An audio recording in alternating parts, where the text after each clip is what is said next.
بسم اللہ الرحمن الرحیم۔ السلام علیکم ڈیئر اسٹوڈنٹس، امید ہے آپ لوگ ٹھیک ہوں گے اور آپ لوگوں کی زندگی خوشیوں کے ساتھ گزر رہی ہوگی۔ تو آج بڑھتے ہیں نظریہ پاکستان اس ٹاپک کی طرف، اور یہ ٹاپک اس کو چنا گیا ہے آج کے لیے۔ تو اس ٹاپک کا آغاز کرتے ہیں، اور یہ کیا ہے؟ ایک سبق ہے جو ڈاکٹر غلام مصطفیٰ خان نے لکھا ہوا ہے، اس کا مصنف ہے۔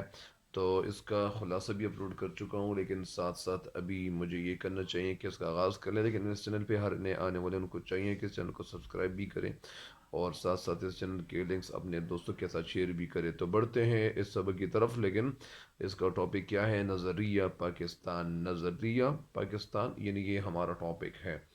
تو نظر کیسے کہتے ہیں؟ نظر کا مطلب یعنی ایک خیال، ایک سوچ، کسی کا جو نظر ہے یا کسی کا ایک خیال ہوتا ہے، اور وہ خیال پھر بار بار، یعنی وہ ایک شخص نہیں بلکہ سارے لوگوں کے وہ جو نظریہ ہے یا وہ جو نظریہ کہلاتا ہے، تو سارے لوگوں کا جو ایک خیال بن جاتا ہے، تو وہ نظریہ پاکستان۔ جس طرح یعنی جو آئیڈیالوجی جس کو کہتے ہیں، تو سارے لوگوں کا آئیڈیا ایک ہوا تھا، اور اسی وجہ سے پاکستان یہ ملک بنا۔ تو بڑھتے ہیں، یہ کیا ہے ہمارا سبق؟ ہمارا ٹاپک یہی ہے، مسلمانوں نے ہمیشہ رواداری کو اپنا شیوا بنایا ہے۔ شیوا کا مطلب کیا ہے؟ شیوا کا مطلب ہے ایک ڈھنگ، ایک طریقہ۔ رواداری کا مطلب کیا ہے؟ رواداری کا مطلب ہے یعنی برابری جس کو کہتے ہیں، جس کو مساوی کہتے ہیں، مساوات۔ مساوی کا مطلب ہے گناہ، اور مساوی کا مطلب ہے برابری۔ تو مسلمانوں نے ہمیشہ رواداری کو اپنا شیوا بنایا ہے، لیکن جب کفر الحاد پر اپنا غالبہ حاصل کرنے لیکن جب کفر الحاد اپنا غلبہ حاصل کرنا چاہتا ہے، اب کفر الحاد یعنی مطلب بے دینی، کفر الحاد اپنا غلبہ مطلب یعنی فوقیت حاصل کرنا چاہتا ہے، غلبہ حاصل کرنا چاہتا ہے، تو مسلمان اس کے مقابلے کے لیے ڈٹ کر کھڑا ہو جاتا ہے۔ تو مسلمان اس کے مقابلے کے لیے ڈٹ کر کھڑا ہو جاتا ہے۔ ڈٹ کر مطلب یعنی وہ فوراً یا حوصلہ پیدا کر کے وہ کھڑا ہو جاتا ہے۔ بادشاہ اکبر کی بے ارجا رواداری اور ملک کی سیاست میں ہندوؤں کے عمل دخل کی وجہ سے ملک میں کافرانہ طور طریقے اس قدر رائج ہو چکے تھے، یعنی بادشاہ اکبر کی بے جا رواداری۔ بے جا رواداری کا مطلب کیا ہے؟ یعنی جو وہ بے جا طرفداری کرتے تھے، یا جو بے جا جو رواداری تھی، تو اس کی وجہ سے یعنی اور ملک کی سیاست میں ہندوؤں کے عمل دخل کی وجہ سے ملک میں کافرانہ طور طریقے اور اس قدر رائج ہو چکے تھے۔ مطلب اس کا یہ ہے کہ جو بادشاہ اکبر تھے، تو انہوں نے ایک دین الہی بھی بنایا تھا، اور پھر ایسے ہی ہوا تھا کہ وہاں زیادہ تر ہندوؤں کو جگہ بھی دے دی گئی تھی، اسی وجہ سے یعنی ہندوؤں کے عمل دخل کی وجہ سے ملک میں کافرانہ طور طریقے، کافرانہ یعنی وہ طور طریقے جو ہندوؤں کے رائج ہو چکے تھے، اس قدر رائج ہو چکے تھے، رائج ہو چکے تھے مطلب یعنی وہ پھیل چکے تھے، اور وہ مروج ہو چکے تھے، ان کو رواج ملا تھا ان طریقوں کو۔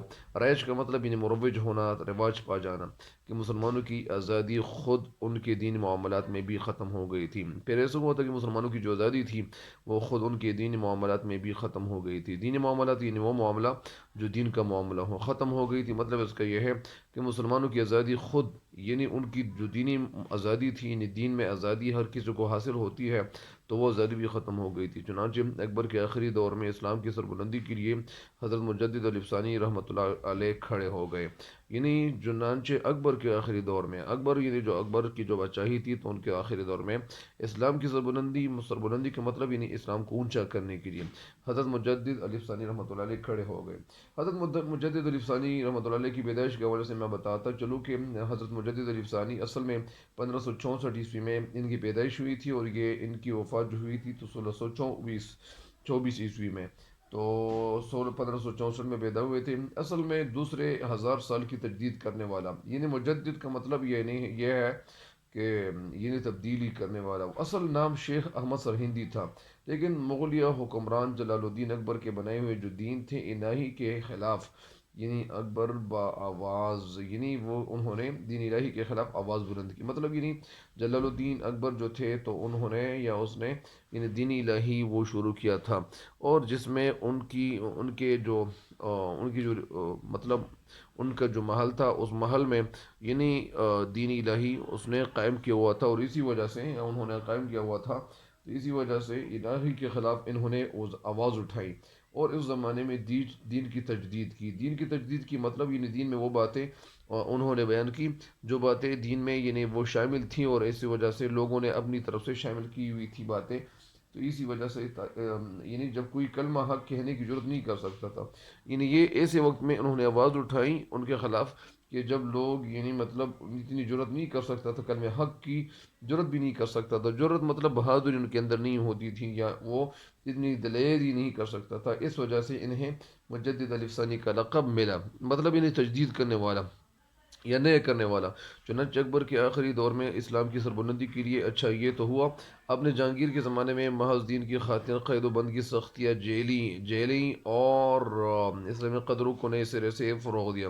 یعنی آپ نے جہانگیر کے زمانے میں محض دین کی خاطر، جہانگیر کے زمانے میں محض دین کی خاطر مطلب صرف دین کی خاطر انہوں نے قید و بند کی سختیاں، قید و بند کی مطلب سختیاں، انہیں تکالیف یعنی جیلی مطلب انہیں برداشت کی، اور اسلامی قدروں کو نئے سرے سے فروغ دیا۔ اسلامی قدر مطلب انہیں جو اسلامی اقدار تھے، اسی طرح اسلامی قدروں کو نئے سرے سے فروغ دیا، نئے سرے سے فروغ دیا مطلب انہیں ترقی دی۔ ان کے اثر سے شاہ جہاں اور اس کے بعد اس کا بیٹا اورنگزیب دین کا خادم بنا۔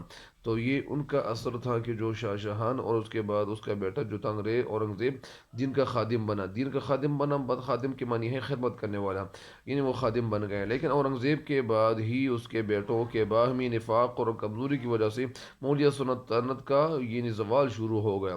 جیسے وہ فوت ہو گئے، اس دنیا سے چلے گئے، لیکن اورنگزیب کے بعد ہی اس کے بیٹوں کے باہمی نفاق یعنی آپس میں جو ان کے آپس میں یعنی بے اتفاقی وہ پیدا ہوئی، اور کمزوری کی وجہ سے، نفاق مطلب دشمنی یا بے اتفاقی اور کمزوری کی وجہ سے مغلیہ سلطنت کا زوال شروع ہو گیا۔ اور ظاہری بات ہے کہ جب آپس میں اتفاق نہ ہو، جب آپس میں یعنی ان کے آپس میں دشمنی پیدا ہو جائے، تو ظاہری بات ہے کہ مغلیہ سلطنت کا جو زوال تھا وہ شروع ہو گیا۔ پھر ایسا ہوا کہ مرہٹوں اور ہندوؤں کے کئی گروہوں نے سر اٹھایا۔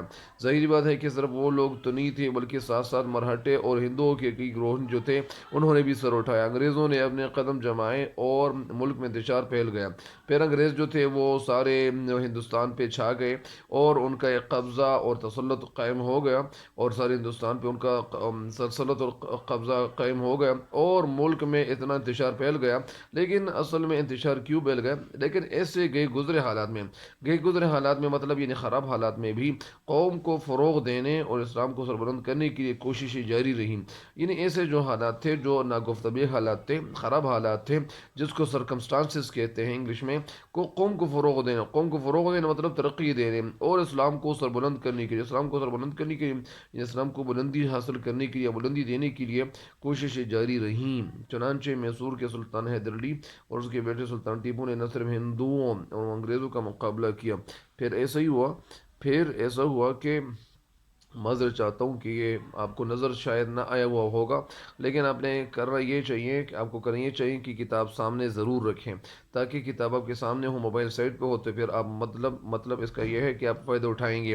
پھر یہ ہوا کہ فروغ دینے، یعنی ایسا ہوا کہ انگریزوں نے اپنے قدم جمائے، اور پھر گئے گزرے حالات میں بھی قوم کو فروغ دیتے ہوئے اسلام کو سربلند کرنے کے لیے کوشش جاری رہی۔ چنانچہ میسور کا مطلب یعنی جنوبی ہندوستان کی ایک مسلم ریاست، یعنی مسلمان ریاست، وہ ریاست جہاں پہ ہندوستان مسلمانوں کی ریاست جو تھی اسے میسور کہتے ہیں۔ حیدر علی اور اس کے بیٹے سلطان ٹیپو نے نہ صرف ہندو اور انگریزوں کا مقابلہ کیا۔ حیدر علی کون تھے؟ حیدر علی یہ 1782 سلطنت میسور کا بانی تھا، اسی وجہ سے ان کو بانی کہتے ہیں۔